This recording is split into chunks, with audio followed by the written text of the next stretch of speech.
coup, pour les prochaines interviews, si jamais vous souhaitez venir participer à cette troisième partie, parce que du coup, je sais pas si tu te rappelles, mais le but c'est d'avoir quelqu'un qui a un projet en rapport avec le secteur d'activité de la personne, et que l'invité donne des conseils du coup à cette personne qui veut se lancer, quoi. Trop cool. Et du coup, je vous laisse me mettre votre projet, me l'expliquer du coup à hugo100h.tech@gmail.com. Après, on s'appellera, je vous explique tout et on essayera du coup de se caler ça pour les prochaines interviews. Donc, étant donné que voilà, là, il y a personne, j'ai pris du coup mon exemple personnel. Normalement, en général, je prends un autre exemple, mais bon là, ça colle bien. Donc voilà. Est-ce que du coup, tu aurais des conseils pour à la fois quelqu'un qui veut se lancer uniquement sur les réseaux sociaux, donc peut-être que ça serait peut-être plus l'expérience de ta femme du coup, et ou du coup quelqu'un qui là par exemple dans le cadre d'interview où c'est un peu plus cadré, où il y a un peu plus de matos, etc. Voilà, ces deux types.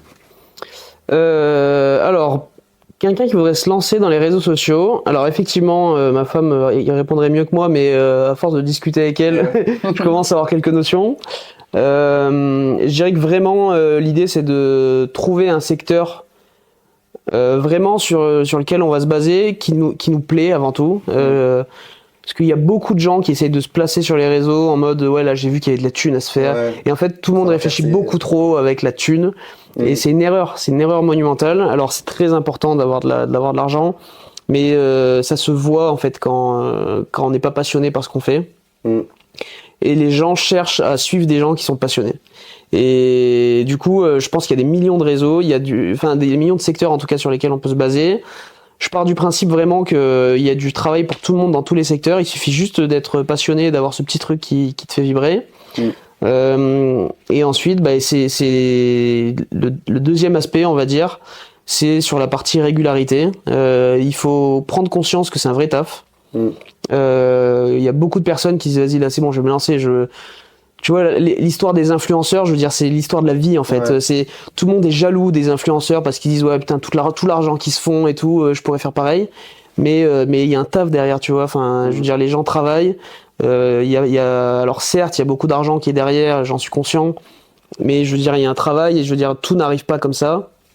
Et donc c'est de se dire qu'il va falloir avoir de la régularité, qu'il va falloir travailler beaucoup, longtemps, toujours pareil. Et en fait, tu peux pas te dire, là, je vais travailler sur les réseaux. En tout cas, pour moi, c'est pas un travail, c'est pas un truc où tu peux te dire, je vais taffer 3 mois à fond, ensuite je vais partir 2 mois au Mexique tranquille sur la plage, et je reviendrai 2 mois après, les gens seront toujours là et tout. Et c'est faux, tu vois. Je veux dire, pour moi, c'est la régularité et la passion qui fait tout, quoi.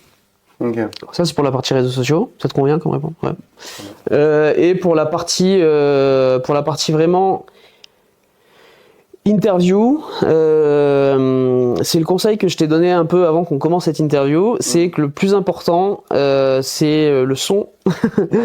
Et j'ai beaucoup d'exemples là-dessus.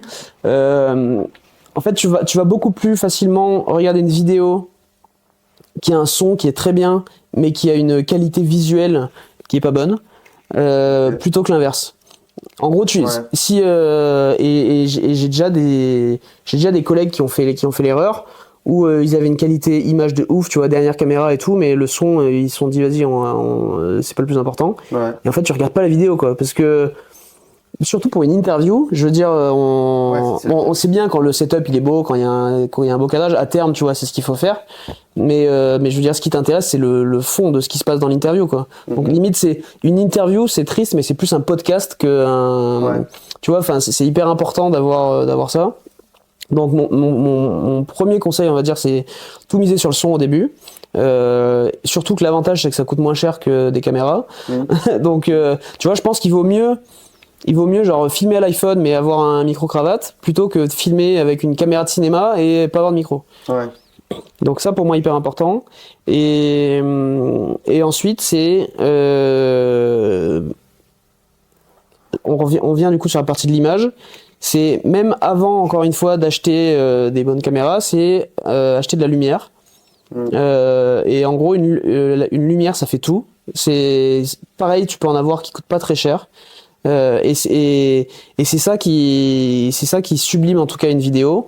Encore une fois, tu peux prendre la meilleure caméra du monde et si tu regardes les backstage des films ou des interviews professionnelles et tout, genre t'as 800 lumières autour, les mecs qui mettent 2 jours à installer des lumières, alors que et il vient poser sa caméra au milieu, tu vois. Donc c'est numéro 1 le son, numéro 2 la lumière, et numéro 3, quand il te reste du budget, t'achètes ta caméra. Et tout le monde fait l'inverse. Tout le monde se dit, là il faut que je mette 3000 balles dans une caméra. Si on a les moyens, tu vois, c'est très bien, on le fait, mais son, lumière, caméra ensuite. Et ce type de tips, tu l'avais au début ou pareil Et non. Tout le monde Voilà, moi j'ai commencé, j'ai mis 2000 balles dans la caméra. Ensuite j'ai acheté des objectifs qui coûtaient chacun 500, 600 balles. J'avais des images qui t'a chié quoi. Voilà. Okay. Un son qui était pas très bon non plus. Mais la différence c'est que moi pour le coup quand je commençais, je filmais pas beaucoup d'interviews. Donc le son, on va dire, je m'en foutais un peu parce que je prenais des musiques libres de droit et je mettais dessus. Et voilà quoi. Okay, Et après, pareil, encore pour les interviews, c'est différent que des vidéos classiques. Mais dans les montages, ça sert à rien d'essayer d'en faire trop, surtout au début. En fait, quand les gens se lancent dans la vidéo, souvent, et moi le premier, et vraiment, tu peux demander à tous ceux qui font de la vidéo, quand ils regardent leur première vidéo, t'as envie de gerber quoi en fait. Et ça va de partout et tout. Ouais, ça va de partout. On met tous des effets qui vont dans tous les sens, genre de montrer que je sais faire du montage et tout. Et aujourd'hui, dans mes montages, je fais plus d'effets, je fais plus rien, je fais plus de transition à la con où ça bouge, sauf quand on me le demande, mais du coup, c'est des transitions qui sont beaucoup plus travaillées. Mais en fait, c'est tout le monde le dit dans le milieu, les plus grands vidéastes et tout. La meilleure transition, c'est le cut, tu vois. C'est juste, tu cut et tu mets un autre plan. Et juste, par contre, tu réfléchis pendant que tu tournes. À quel moment tu vas faire ton cut et pourquoi et dans quelle scène, et il faut que chaque cut ait un intérêt et que ça serve à l'histoire de ce que tu racontes. Mais l'histoire est beaucoup plus importante que les effets de montage quoi. Okay. Et ça aussi pour moi tu vois c'est et pour le coup dans l'interview je pense que ça joue beaucoup. C'est que l'histoire, enfin bon, c'est con, c'est classique, mais l'histoire est beaucoup plus importante que la forme. Et c'est hyper important, tu vois, de préparer son interview là, ce que t'as fait, tu vois, tes questions et tout, c'est trop bien. D'ailleurs, je trouve que je m'attendais pas à des questions comme ça. Je m'attendais à des questions simples en mode un peu les trucs Combini ou des questions classiques, tu demandes et tout. Et je trouve que vraiment elles sont bien tournées et elles sont tournées de façon réfléchie, donc c'est cool. J'essaye en tout cas et c'est surtout comme t'as dit tout à l'heure, c'est pas juste avoir des phrases bullshit etc.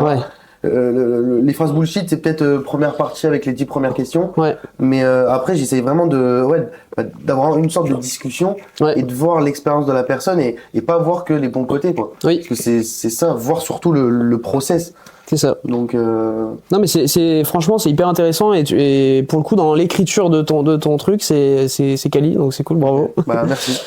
et pareil, un truc que je trouve que tu fais assez bien et qui est très important en interview, et ça pour le coup je me suis formé sur les interviews pour le savoir. C'est en gros c'est hyper important quand tu interviewes quelqu'un de laisser des blancs. Genre tu sais ou par exemple là je suis en train de te parler, je suis à la fin de ma phrase. Bah tu vois, peut-être tu vas pas me répondre tout de suite et moi en fait inconsciemment ça me donnait envie de développer encore un peu plus. Et après on le fait quand t'es interviewé en fait, la personne interviewée le fait quand elle se sent écoutée. Mais je veux dire un bon intervieweur c'est pas quelqu'un qui va parler tout le temps pour amener forcément à ce qu'il a envie d'entendre. C'est en fait c'est beaucoup de place à laisser naturellement ce que va dire la personne quoi. Et ça du coup tu les obtiens des fois en laissant des blancs. Au début ça peut paraître gênant, mais des fois il suffit juste de regarder comme ça, hop, tu laisses un blanc et le mec tu vas voir il va recontinuer. Voilà. Et c'est là que souvent il va te sortir des petites dingueries qui vont te servir. Voilà. Et t'as beaucoup, si tu veux je t'en filerai aussi en parallèle, mais t'as t'as des gens qui sont spécialisés vraiment dans les interviews et qui t'apprennent à... Souvent, c'est des gens aussi qui font des documentaires et ils t'apprennent à bien mener ton interview. Et quand tu découvres ces tips-là, genre, tu dis ouais, en fait. C'est logique, mais totalement, totalement. Et en fait, tu te dis, mener une interview, c'est encore une fois, tu vois, tu vas avoir plein de gens jaloux qui vont te dire, mais le mec fait juste une interview, il pose des questions, son taf, c'est tranquille et tout. Sauf que non, une interview, ça se prépare. Ouais, grave. Ça s'apprend à faire des interviews et c'est pas donné à tout le monde de le faire. Ouais. Voilà. Bah franchement, ça fait 1 mois, là je crois que t'es la 5e interview que je fais. Ok. Ça fait 1 mois que je bouffe des interviews pour voir comment l'intervieweur gère un peu l'invité, mais aussi voir voilà tous les tips qui pouvaient donner comment faire une bonne interview, tout ce genre de vidéos. Et bah franchement, je pense que si j'avais pas fait ça, si je préparais pas les interviews, si rien que d'aller sur le LinkedIn ou des trucs comme ça, bah, ça en apprend vachement. Bah oui. Et du coup, bah, si quelqu'un le fait pas, c'est vrai que. Bah, en vrai, tu vois, c'est presque un travail du journaliste sur certains trucs. Enfin. Ouais, non, mais c'est pas inné, faut bien que les gens se disent que t'arrives pas juste avec ta caméra, hop, tu poses 3 questions que t'as envie et ça va bien se passer, quoi. J'ai de la chance, c'est assez naturel, mais c'est vrai que c'est vraiment un métier. Oui. En soi, ouais. Après, tu tomberas forcément sur des personnes où ça va être plus compliqué que d'autres, parce que t'en as qui sont moins enclins à parler, t'en as qui sont moins à l'aise devant des caméras. Et c'est là où tu vas progresser, parce que c'est le taf de quelqu'un qui interviewe les gens, c'est de mettre à l'aise les gens, et de faire en sorte que la personne ait envie de se livrer à toi, tu vois. Donc ça paraît trop important et ça s'apprend. Voilà. Bah, de toute façon, je suis qu'au début, hein, là. Bah franchement, merci beaucoup. Vraiment, merci beaucoup. Avec grand plaisir. Pour toutes ces infos, pour toutes ces expériences. J'espère que vraiment les gens qui vont nous écouter, même si on n'est que 20, bah au moins. C'est déjà énorme, 20 qui regardent l'interview en entier. Ouais, grave, surtout en entier. Donc bah, j'espère que ça vous aura plu. N'hésitez pas à mettre un petit commentaire, bah, ça aidera au début. Et peut-être que du coup, il y en a certains qui t'auront séduit par rapport au métier. Peut-être qu'il y en a qui vont se lancer, peut-être, ça serait génial. Tout ce que je leur souhaite. Bah ouais. Si vous voulez partir à Bali. Donc franchement, voilà, merci encore. C'était super, un agréable moment. Avec grand plaisir. Merci à toi. Et je peux que te soutenir en tout cas dans ce que tu fais. C'est hyper cool. Je sais que c'est quelque chose qui va te plaire. Donc continue et tu verras en fait ta progression vraiment rapidement. En fait, l'avantage de ces métiers-là, c'est que tu te vois évoluer assez rapidement et si tu continues en tout cas là-dedans, tu verras, forcément tu vas devoir lâcher un peu de thunes dans acheter comme je te disais le son, les trucs comme ça. Mais tu verras que rapidement tu vas arriver à des trucs qui te séduisent en tout cas visuellement et tout. Et là tu commences déjà bien à kiffer et puis même tu vois moi c'est ce que j'adore aussi dans les interviews, c'est que bah tu ressors toujours un peu moins con que quand t'es rentré dans la pièce. T'as appris des choses que la personne t'a dit, même si c'est la personne la moins intéressante au monde, elle aura forcément quelque chose à te dire que tu connaissais pas. Et c'est trop bien. Donc vraiment je te souhaite plein de bonnes réussites dans tes projets, que ça continue d'évoluer et on peut refaire une interview dans 1 an, je suis sûr que ce sera beaucoup mieux. Tu vois, mais déjà. Autant que pour moi que pour toi, peut-être j'espère que ça aura évolué. Carrément. Côté, donc, carrément. Ok. Bah, merci beaucoup. Avec plaisir. À la prochaine.